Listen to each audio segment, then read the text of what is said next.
Well, I want to thank you very much. This is a beautiful place. I've been here many times, going to high school, not so far away. A good place. Also, a military academy, not quite of this distinction, but it was a lot of fun for me. And I just want to say hello, cadets. And on behalf of our entire nation, let me begin by saying congratulations to the West Point class of 2025. You are winners, every single one of you. Thank you.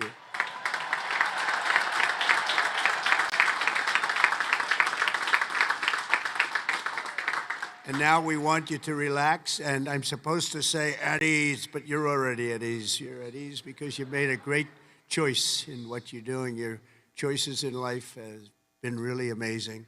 So this is a celebration, and let's have a little fun.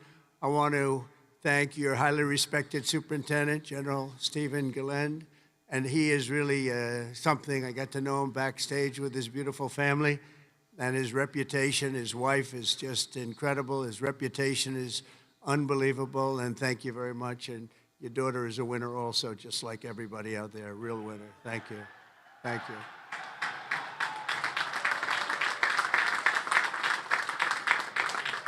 I also want to thank your Commandant General R.J. Garcia, Secretary of the Army Dan Driscoll, Army Chief of Staff General Randy George, Senator Ashley Moody, Representatives Steve Womack, Bill Heisinger, Pat Ryan, Mark Green, Keith Self, Acting U.S. Attorney Alina Haba, and very much just all of the friends. We have a lot of friends in the audience today, and I just want to thank them all for being here. We have a tremendous amount of my friends. They wanted to come up, and they wanted to watch this ceremony, and they wanted to watch you much more so than me.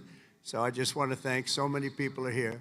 Over the past 4 years, an extraordinary group of professors, teachers, coaches, leaders, and warriors have transformed this class of cadets into an exceptional group of scholars and soldiers. And so let's give the entire group, the entire West Point faculty, the staff, for their incredible love of you and outstanding devotion to the Corps. Let's give them a little hand.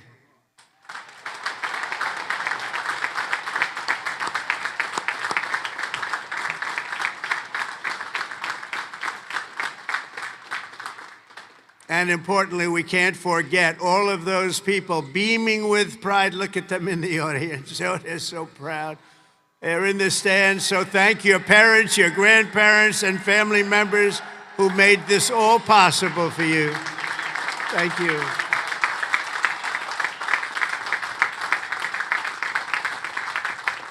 And I think they must have done something right based on what I'm looking at. America loves our military moms and dads. Nearly 1/3 of the cadets graduating today are themselves the children of veterans. So to everyone with us this morning who served America in uniform, no matter your age, please stand so we can salute your service. We'd like to see who you are.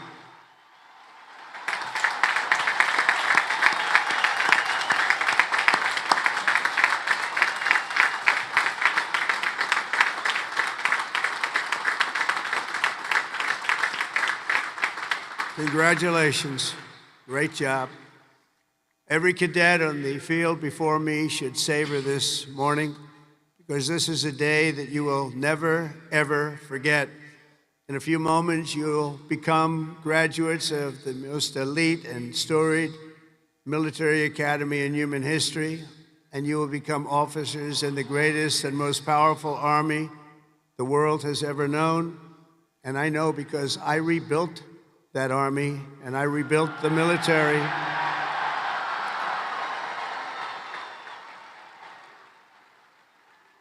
And we rebuilt it like nobody has ever rebuilt it before in my first term.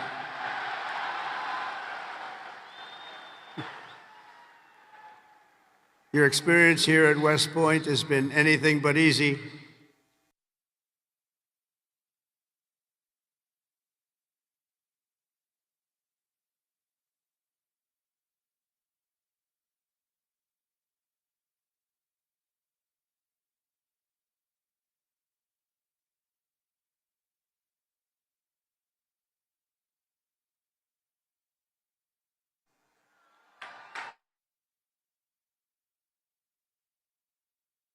came for duty, you came to serve your country, and you came to show yourselves, your family, and the world that you are among the smartest, toughest, strongest, most lethal warriors ever to walk on this planet.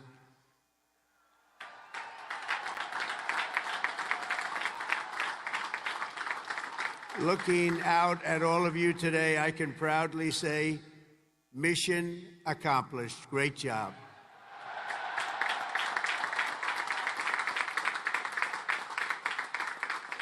But now you have to go on. You have to forget that, because now you have another. It's a sad thing, isn't it? You know, you can't rest on your laurels no matter what. You just have to keep going. You take a little day off, and you go on to the rest, because you have to have victory after victory after victory, and that's what you're going to have as you receive your commissions as second lieutenants. Each of you continues down the same hallowed path, walked by titans and legends of U.S. military lore, giants like Ulysses S. Grant, John Blackjack Pershing, Dwight David Eisenhower, the one and only Douglas MacArthur, old blood and guts George Patton,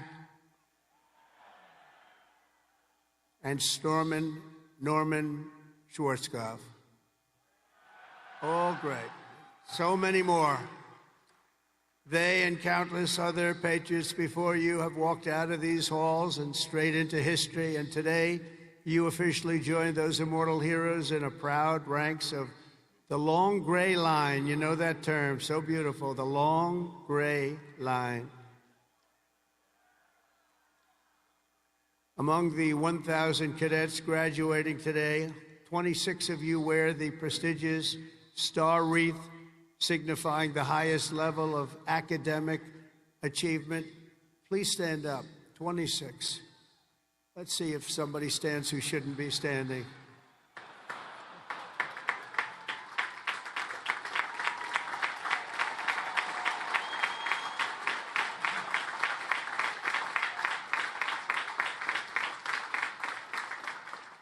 Congratulations. That's a big honor. This class includes an incredible 4 Rhodes Scholars. Stand up, please. 4.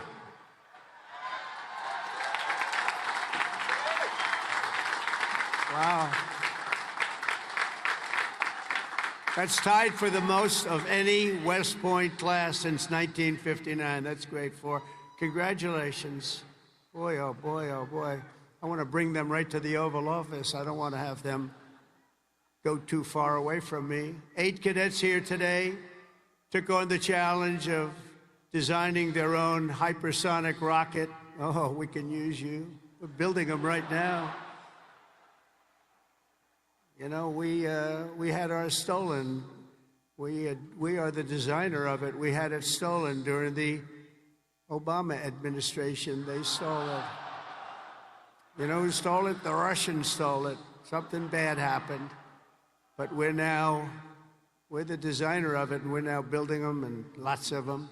And earlier this year, they launched it into space, setting a world record for amateur rocketry. Can't get you in there fast enough.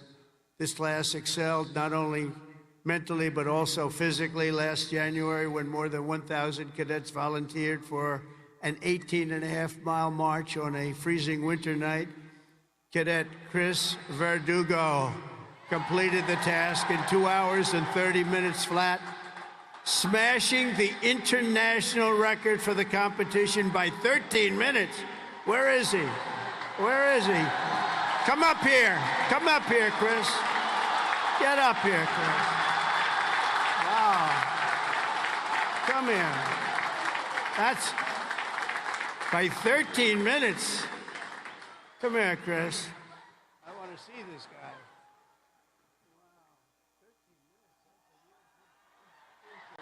Say something. Come here. Come here.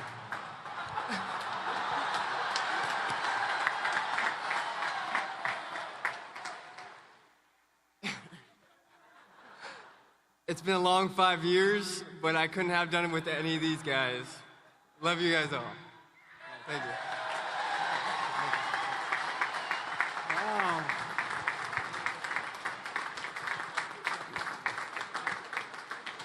That's great. Keep it going, Chris. That really is a definition of Army strong, isn't it?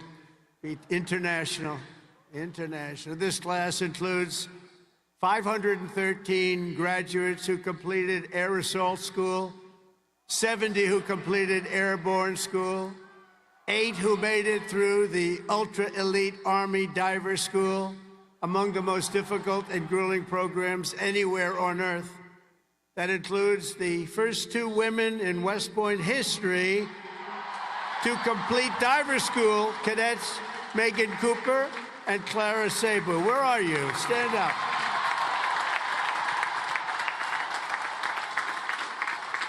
Where are they? Wow, great job. That is not easy.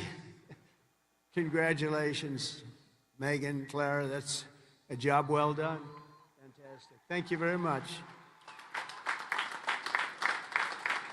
Some of you achieved a different kind of distinction here at the Academy, including 7 centurymen who completed 100 hours of marching for disciplinary, infractions. No, don't tell me I'm doing this. Oh, I'm so sorry. Would you like to stand up? I don't know.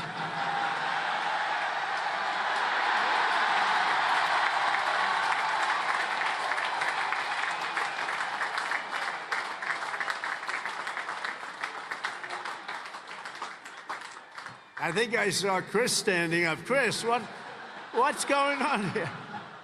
Well, you had one good, one not so good, right, Chris? Can't believe Chris is standing up. But we want everyone to leave here today, Chris, so you're going to be okay, because I'm going to do something with a clean slate. So in keeping with tradition, I hereby pardon all cadets on restriction for minor conduct offenses effective immediately, so you're all okay. You're all okay.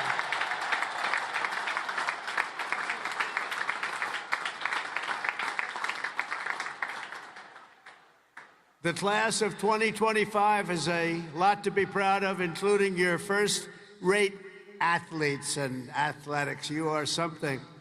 I've been watching, too. I love the sports stuff. What you've done is pretty amazing. Last year, for the first time ever, Army lacrosse became the #1 ranked men's lacrosse team in the entire country. Think of that. Those of you on the team, stand. That's a big honor. Stand.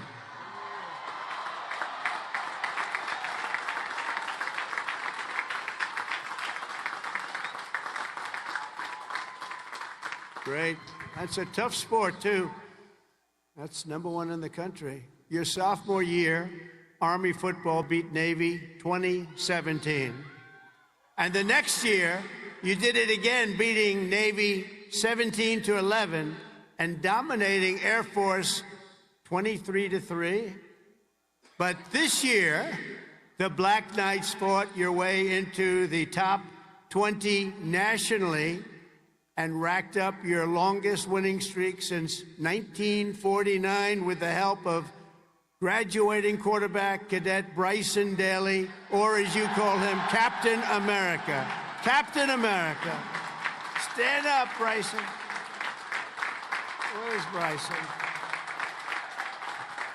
We got to get him up here, right? Come on, Bryson. Come on. Man, oh, man. I heard he's well, I came to a game and I said, yeah, he can get into the NFL, can he? But he chose this life. And you know what? I think he made a good choice. Come on up here, Bryson. Come on up. Wow.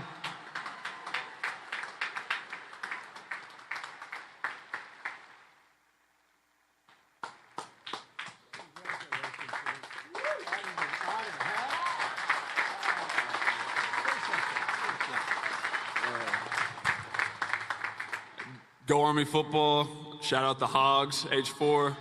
Can't wait to graduate. Love you guys.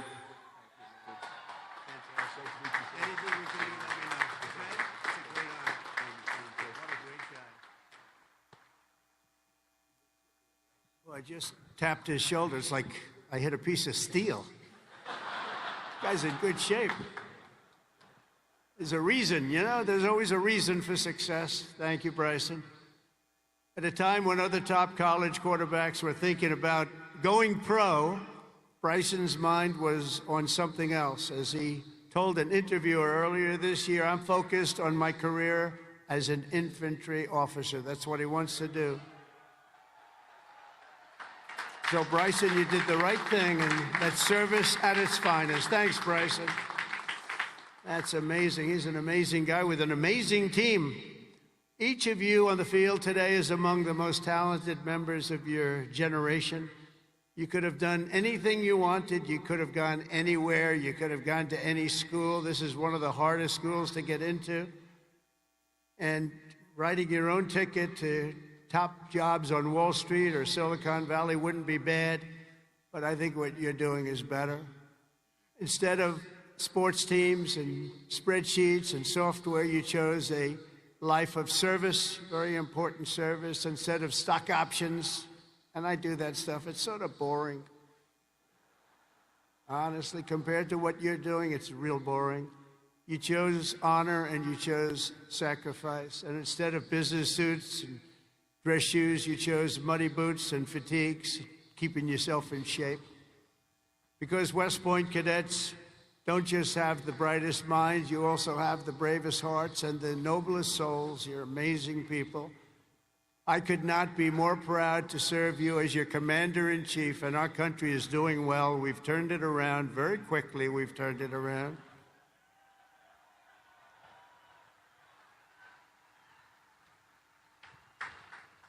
I just got back from the Middle East, and I was at, as you know, Saudi Arabia, Qatar, UAE, and I will tell you, they said, all three leaders, great leaders of those three nations, they all said the same thing. The United States of America is hotter now than we've ever seen it, and a year ago, it was as cold as it gets, and it's true. It's true. We have the hottest country in the world, and the whole world is talking about it, and that's an honor for all of us. I cannot wait to see the glory that is still ahead, however, for the West Point class of 2025, and we're going to help you a lot because we're going to give you a nation as good or better than it ever was. That's what I promise you.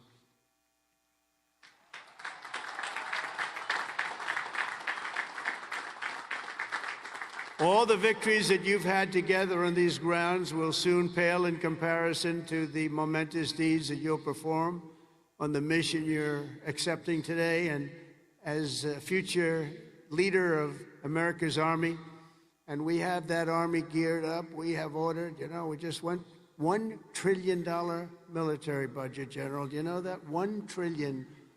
Some people say, could you cut it back? I said, I'm not cutting 10 cents. There's another thing we can cut. We can cut plenty of others. Right, Dan?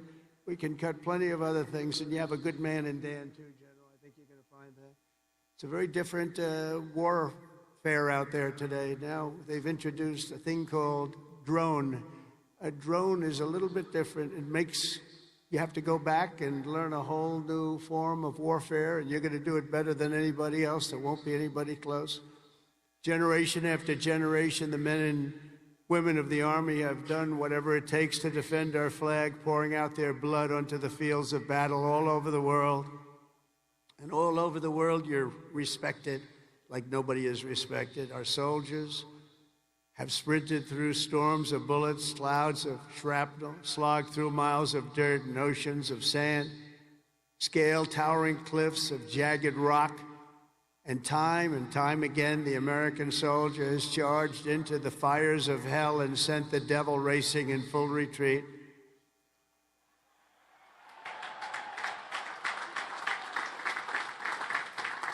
No task has ever been too tough for America's Army. And now that 250-year legacy of glory and triumph belongs to you, the 1,000 newest officers of the greatest fighting force in the history of the world. And that's what you are, and that's what you're being thought of. Again, you are the first West Point graduates of the golden age of America. This is the golden age, I tell you. Promise. We're in a new age. This is the golden age. And you are going to lead the Army to summits of greatness it has never reached before. And you see that. You see what's happening. You see what's going on in the world. Each of you is entering the officer corps at a defining moment in the Army's history. For at least 2 decades, political leaders from both parties have dragged our military into missions it was never meant to be. It wasn't meant to be. People would say, why are we doing this? Why are we wasting our time, money, and souls in some case? They sent our warriors on nation-building crusades to nations that wanted nothing to do with us, led by leaders that didn't have a clue in distant lands, while abusing our soldiers with absurd ideological experiments here and at home. All of that's ended. You know that. All of it's ended. It's ended strongly ended. They're not even allowed to think about it anymore. They subjected the armed forces to all manner of social projects and political causes while leaving our borders undefended and depleting our arsenals to fight other countries' wars. We fought for other countries' borders, but we didn't fight for our own border, but now we do, like we have never fought before, by the way. But under the Trump administration, those days are over. We're getting rid of the distractions, and we're focusing our military on its core mission, crushing America's adversaries, killing America's enemies, and defending our great American flag like it has never been defended before.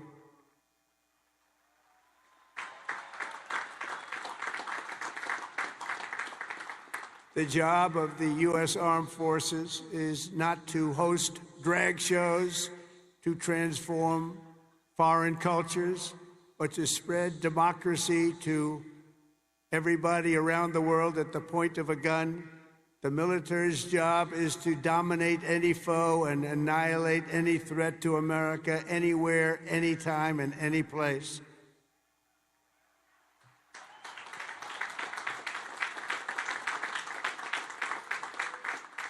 A big part of that job is to be respected again, and you are, as of right now, respected more than any army anywhere in the world, and that's happening, and I can tell you, you are respected like nobody can believe.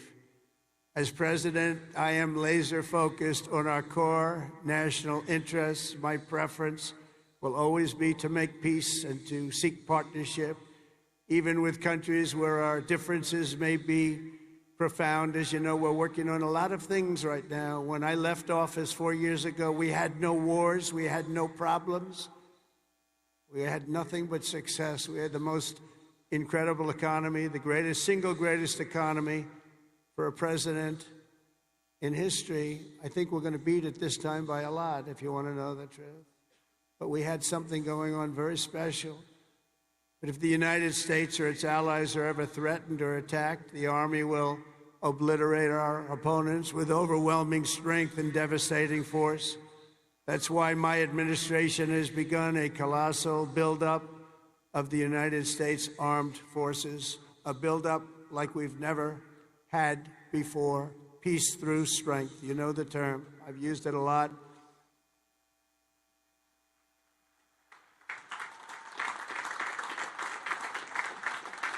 Because as much as you want to fight, I'd rather do it without having to fight. I just want to look at them and have them fold. And that's happening. That's happening. And I've approved a $1 trillion investment, and that will be, again, the largest ever in the history of our country. And we are buying you new airplanes, brand new, beautiful planes, redesigned planes, brand new planes, totally stealth planes. I hope they're stealth. I don't know. That whole stealth thing, I'm sort of wondering. You mean if we shape a wing this way, they don't see it, but the other way they see it? I'm not so sure, but that's what they tell me. We have the best tanks anywhere in the world. We're going to start shipbuilding again.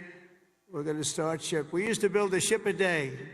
Now we don't build them anymore. We had a lot of people that didn't know much about getting things built, but that's all I've done in my life is build. We're going to have the best missiles. We already do, drones, and much, much more. And earlier this week, I think you'll like this, I announced that we are officially building all in America, made in America, designed in America. We're the only ones that could do it because we're the only ones with the great technology. We're building the Golden Dome missile defense shield to protect our homeland and to protect West Point from attack. And it will be completed before I leave office.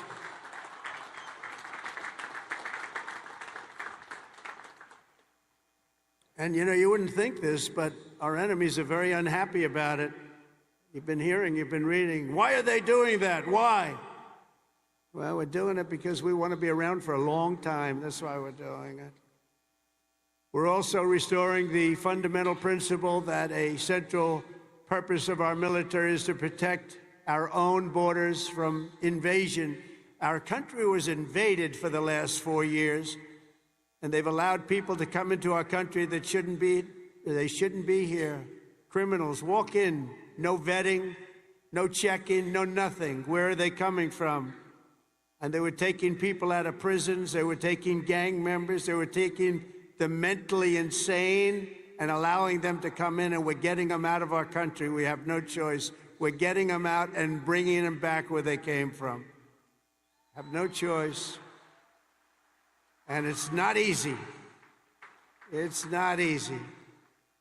But hopefully the courts will allow us to continue. You know, we had the greatest election victory. This was November 5th. We won the popular vote by millions of votes. We won all 7 swing states. We won everything. We won 2,750 districts against 505. 2,750 against 505. We had a great mandate, and it gives us the right to do what we want to do to make our country great again, and that's what we're going to do. And on day one, I deployed our military to the southern border. And since that day, we've reduced the number of illegal border crossings where there used to be hundreds of thousands of people coming into our country a day. We had nobody come in the last week and a half. We were at 99.999%. 99.999, think of that. That was with the help of our military. We had one person come in. One. You know why? He got very sick. We brought him through to have him brought to a hospital. One person. And for that, please don't hold me responsible, but that's okay. They did the right thing.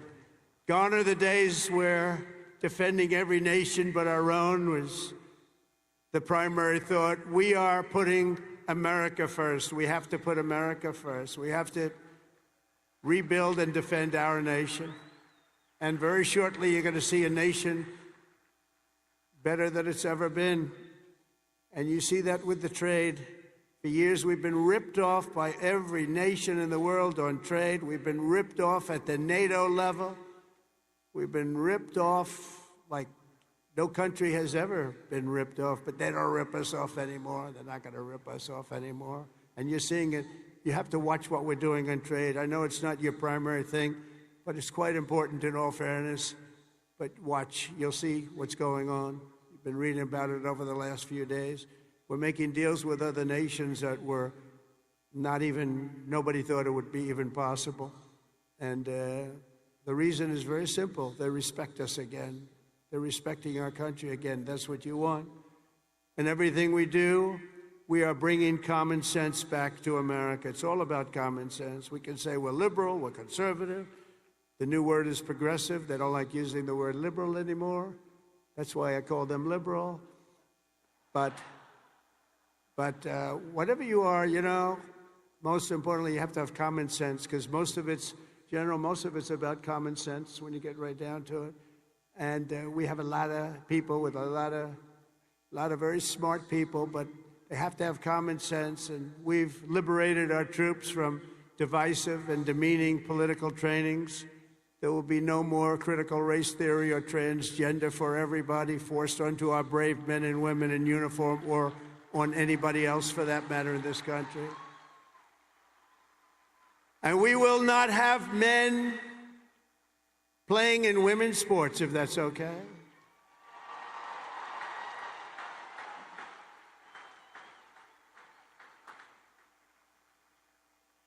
I mean, I wouldn't want to have to tackle, as an example, Bryson as a man. But I don't think a lot of women want to tackle him. I don't think so. How crazy is it? Men playing in women's sports, how crazy is it? So ridiculous, so demeaning to women. And it's over. That's over. We've ended it. And promotions and appointments will not be based on politics or identity. They'll be based on merit. We won that case in the Supreme Court of the United States. We're allowed to go back to a system of merit. We're a merit-based country again. Today, morale in the armed forces is soaring to the highest levels in many decades after years of recruiting shortfalls. And we had years and years of recruiting shortfalls. And just last year was the worst of all, the last year of the Biden administration. We couldn't get anybody to join our military. We couldn't get anybody to join our police or firefighters. We couldn't get anybody to join anything. And right now, just less than a year later, we just set a brand new peacetime recruiting record. The most people joined, and we are brimming. In fact, be careful. There's somebody going to try and take your job. Be careful. You better be good. We are brimming with confidence, and we're brimming with people. We had the best recruiting month that we've had in memory. Nobody remembers anything like it. And that's all because they have spirit now. They have spirit. They have a spirit for our country. And now everybody wants to be doing what you're doing. Think of that. So it's really a great honor, I will say. And I'm pleased to report that by next week, the Army is expected to surpass its recruiting targets for the entire year, something that hasn't happened in 28 years where we've had that. So that's pretty good.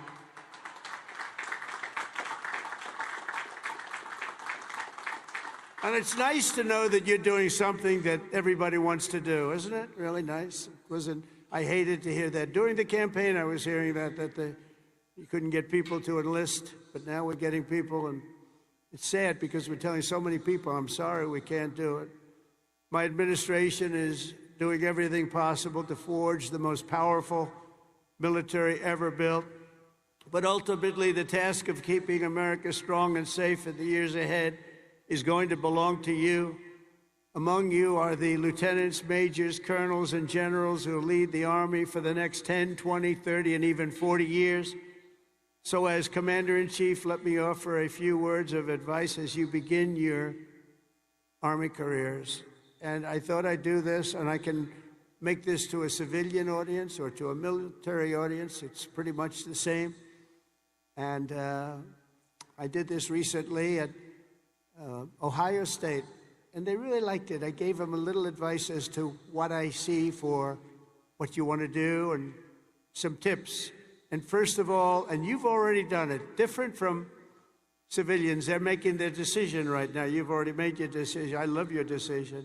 You have to do what you love. You have to do what you love. If you don't love it, you'll never be successful at it. And you've done this, and you really, many of you in the audience, many of you that are graduating, you come from military backgrounds or you love the military. It's what you want to do. It's what you want to talk about. One thing I see about people that love the military, that's all they want to talk about. I'll be out to dinner, and generals, if they love their job, usually the only good ones are the ones that want to talk about it all the time. But if they talk, that's what they want to talk about. I really, very rarely see somebody who's successful that doesn't love what he or she does. You have to love what you do. In your case, the military is what you chose, and I'll tell you what, you cannot go wrong. You're going to see it, too. You're going to love it more and more with time. You know, I work all the time. That's all I do is I work, whether it's politically or before that. I was a very good businessman, in case you haven't heard, really good. But I was good because I loved it. I loved it. I learned from my father a little bit. My father was a happy guy, and all he did was work. He'd work Saturdays, Sundays. He'd work all the time, and he was a happy guy. He just loved life. And I learned that. I say, you know, it makes him happy. I've seen other people that never work, and they're not happy. But you got to love it. Otherwise, you won't be successful. In the Army, there are a lot of different paths you can take. So follow your instincts and make sure that you take the path that you love, that you're doing something that you love within your military. You will be happier, and the Army will be far stronger for it. Second is to think big. Always think big. If you're going to do something, you might as well think big, do it big, because it's just as tough, and sometimes it's a lot easier thinking big than doing a small task that's more difficult. One of your greatest graduates, General Eisenhower, used to say, whenever I run into a problem that I can't solve, I always like to make it bigger to solve it and solve more of it. If you're going to solve a problem, it might as well be a big problem as opposed to a small problem that lots of people can take advantage of and solve. So you can achieve something really amazing. Think big. Third, though, you got to do this. Brain power you have to have. Potential you have to have. But to be really successful, you're always going to have to work hard. An example is a great athlete, Gary Player, great golfer. He wasn't as big as the other men that were playing against him, great, big, strong guys. Gary was a smaller guy. I don't want to say too small. He's a friend of mine. He gets a little angry at people because he hits the ball just as far. He said, I hit the ball further than them. Why am I small? But he worked very, very hard. He was always doing exercise. He was well ahead of his time. He never stopped. He won 168 golf tournaments. He won 18 majors, 9 regular and 9 on the senior tour. 18 with 168. That's the most tournaments internationally, the most tournaments anybody's ever won. But he made a statement years ago, and I heard it. He's the first one. I think I've heard it a couple of times since, but he was the first. He said, it's funny. The harder I work, the luckier I get. And think of that. The harder I work, the luckier I get. And he worked hard, and you're working hard, and the harder you work, the luckier you're going to get. Fourth is don't lose your momentum. Momentum's an amazing thing. Keep it going. I tell a story sometimes about a man who was a great, great real estate man. He was a man who was admired for real estate all over the world, actually, but all over the country. He built Levittowns. He started as a man who built one house. Then he built 2, then he built 5, then he built 20, then he built 1,000, then he built 2,000 and 3,000 a year. And he got very big, very big. He was great at what he did. You see him all over the country still, Levittowns. This was a long time ago, but he was the first of the really, really big home builders. And he became very rich, became a very rich man. And then he decided to sell. He was offered a lot of money by a big conglomerate, Gulf and Western, big conglomerate. They didn't do real estate. They didn't know anything about it, but they saw the money he was making. They wanted to take it to a public company. And they gave him a lot of money, tremendous amount of money, more money than he ever thought he'd get. And he sold his company, and he had nothing to do. He ended up getting a divorce, found a new wife. Could you say a trophy wife? I guess we can say a trophy wife. It didn't work out too well, but that doesn't work out too well, I must tell you. A lot of trophy wives, doesn't work out. But it made him happy for a little while at least. But he found a new wife.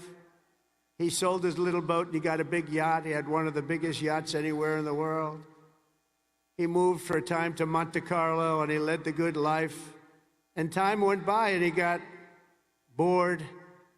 And 15 years later, the company that he sold to called him And they said, the housing business is not for us. You have to understand, when Bill Levitt was hot, when he had momentum, he'd go to the job sites every night. He'd pick up every loose nail. He'd pick up every scrap of wood. If there was a bolt or a screw laying on the ground, he'd pick it up and he'd use it the next day in putting together a house. But now he was spoiled, and he was rich. He was really rich. And they called and they said, this isn't for us, this business. We do other things. Would you like to buy it back? We'll sell it back to you cheap. And they did. He bought it. He bought it. He thought he made a great deal, and he was all excited. But it was 15 years later. He lost a lot of momentum. Remember the word momentum. And he lost everything. It just didn't work. He lost everything. And I was sitting at a party on Fifth Avenue one night, a long time ago, and you had the biggest people in New York, the biggest people in the country, all in that party, and they were all saluting each other, how great they were. They were all telling each other, I'm greater than you. Gets to be really, gives you a headache sometimes.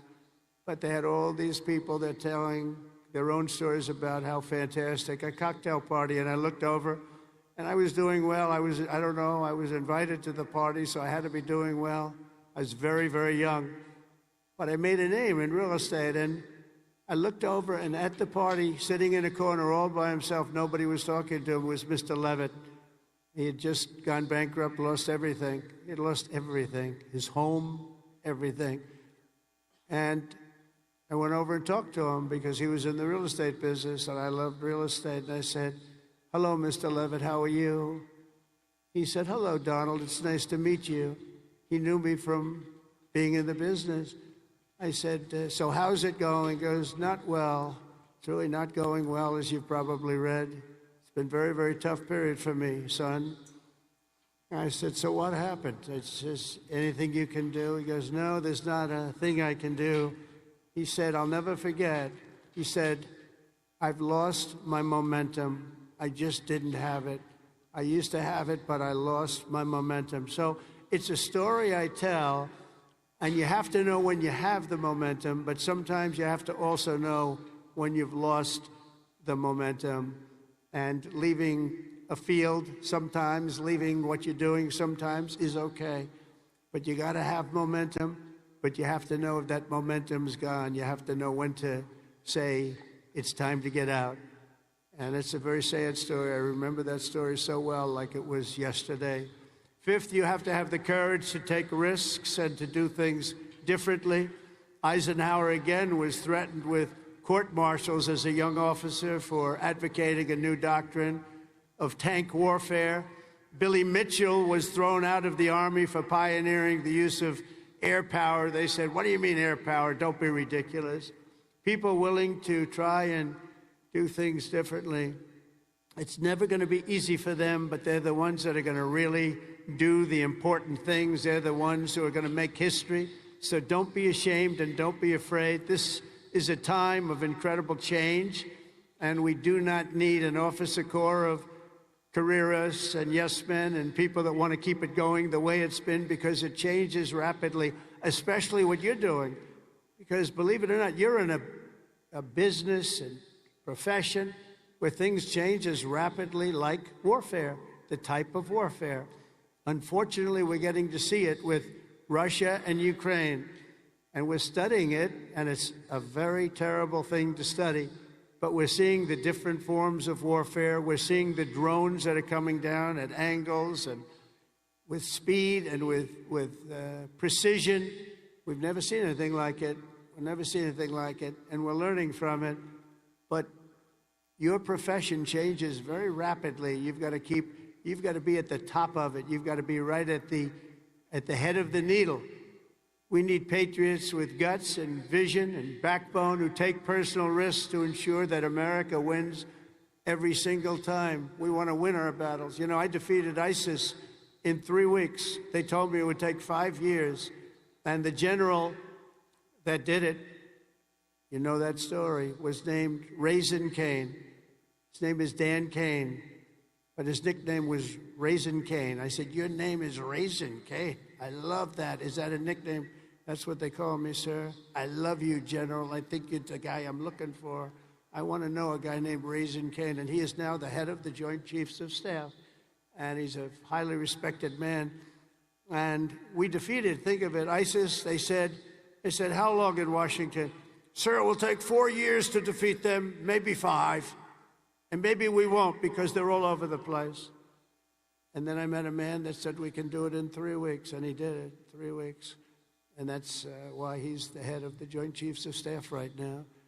And we did things that nobody thought were possible. We've had great military success. When you have the right leader and you have the right people, and we have the right people, you're going to have tremendous success. 6th, never lose your faith in America and the American people, because they're always going to be there for you. I went through a very tough time with some very radicalized, sick people. And I say I was investigated more than the great, late Alphonse Capone. Alphonse Capone was a monster. He was a very hardened criminal. I went through more investigations than Alphonse Capone, and now I'm talking to you as president. Can you believe this? Can you believe it? So you got to fight hard, and you got to never give up, and don't let bad people take you down. You got to take them down. Got a lot of bad people out there, and those people, you have to figure it out.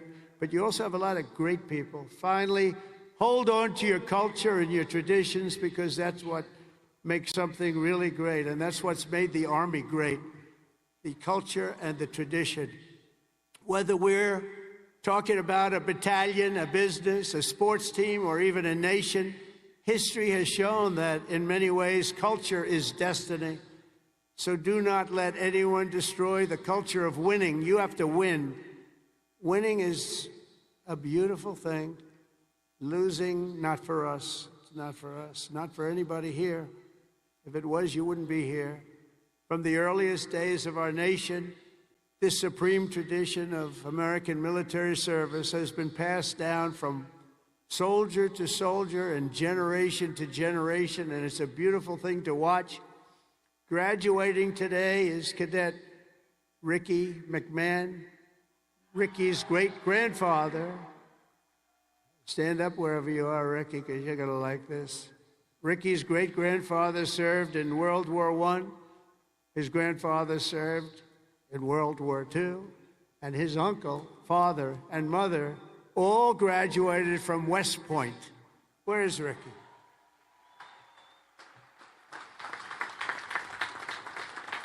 In 2004, when Ricky was just a little tiny boy, who would think about that, Ricky, a little tiny boy? His dad, Lieutenant Colonel Michael McMahon, made the ultimate sacrifice for our nation in Afghanistan. Today, Lieutenant Colonel McMahon rests not far from here in the West Point Cemetery.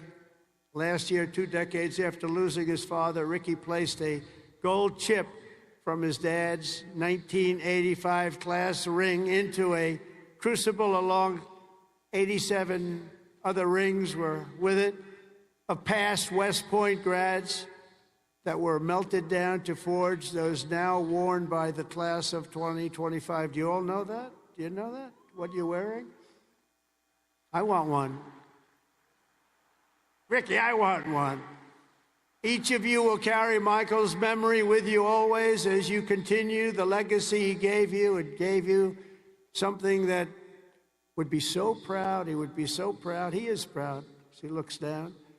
To Ricky and his mom, Jeanette, you embody what this place is all about. And I know Michael, he's up there. He's smiling broadly, so proud. He's so proud of you today. You know that. And he's a man that couldn't be, and he is a man that couldn't be more proud. And I want to I just love that story. And everybody's ring, they're going to remember you. They're going to remember your family. And most importantly, you're going to remember a great tradition. It's a great tradition of West Point and of winners. Thank you very much. It's great to meet you. Thank you. You can sit down. You want to come up? If you want to come up, come up. Come on up. Come on up here. That's nice. A handsome guy. They're all good looking here. I don't know what's going on. The whole crowd is beautiful. Thank you very much.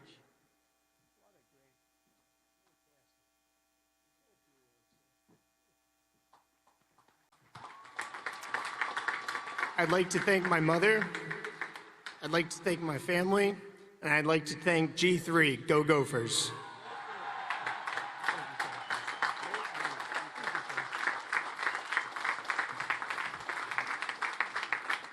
These are good-looking people, I'll tell you, General. What's going on over here?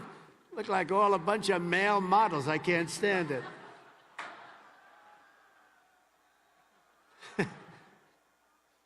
For 2.5 centuries, our republic has endured because of heroes like Michael. They've laid down their lives for America, and because young people like all of you have picked up the banner of service and carried forward the flag of freedom from Lexington to Yorktown, from Gettysburg to Sicily, and from Incheon to Fallujah. America has been won and saved by an unbroken chain of soldiers and patriots who ran to the sound of the guns, leapt into the maw of battle, and charged into the crucible of fire to seize the crown of victory, no matter the odds, no matter the cost, no matter the danger. All over the world, our soldiers have made sacred the ground where they shed their blood and showed their valor. From Seminary Ridge to San Juan Hill, Belleau Wood, Omaha Beach, Leyte Gulf, and Ardennes Forest, Chosin Reservoir, all over, and even a place called Pork Chop Hill. And in all of those battles and so many more, some of the best, brightest, and bravest have come from right here at the U.S. Military Academy at West Point, one of the great fabled places anywhere in the world. America's Army has never failed us, and with leaders like the West Point class of 2025, the Army will never fail. We will never let you down.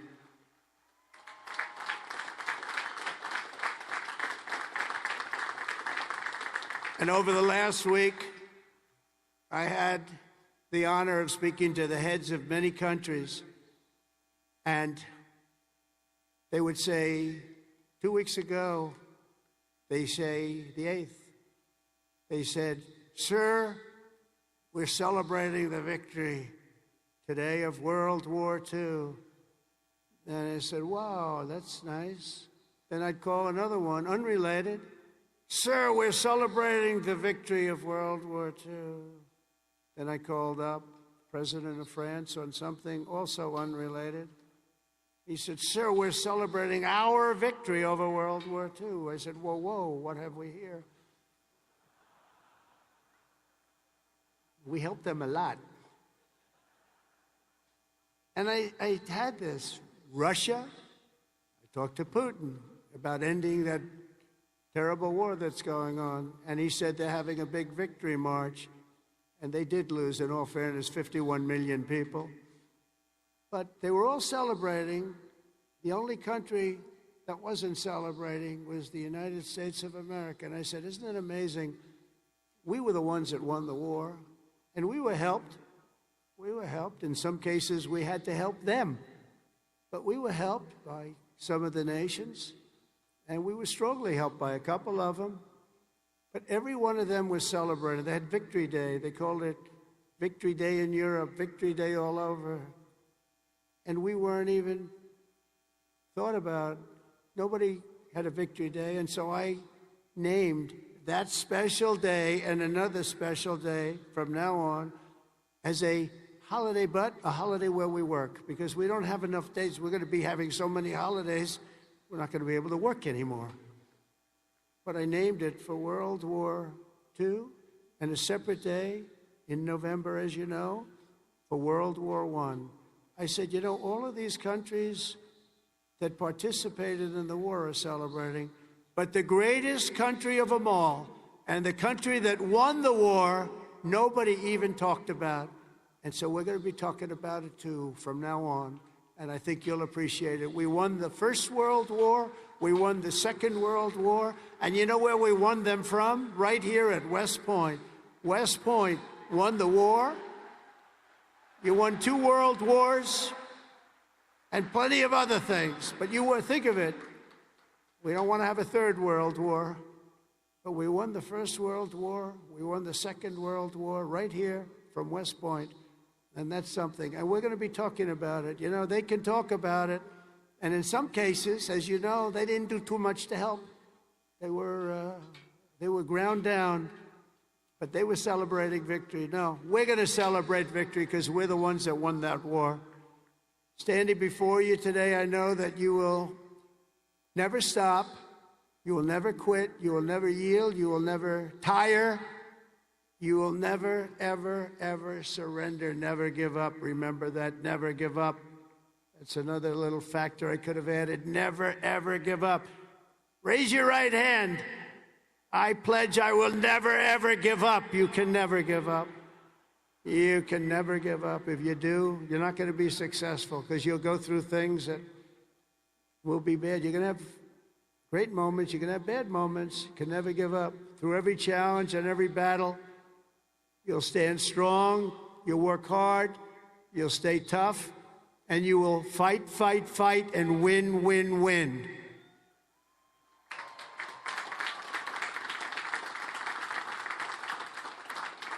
So I want to just congratulate you all. I'm going back now to deal with Russia, to deal with China. What's that all about? That's it. And to get you lots of victories. We're going to keep winning. This country is going to keep winning. And with you, the job is easy. I want to thank you all. Congratulations to the class of 2025. God bless you all. Incredible people. Thank you very much, everybody.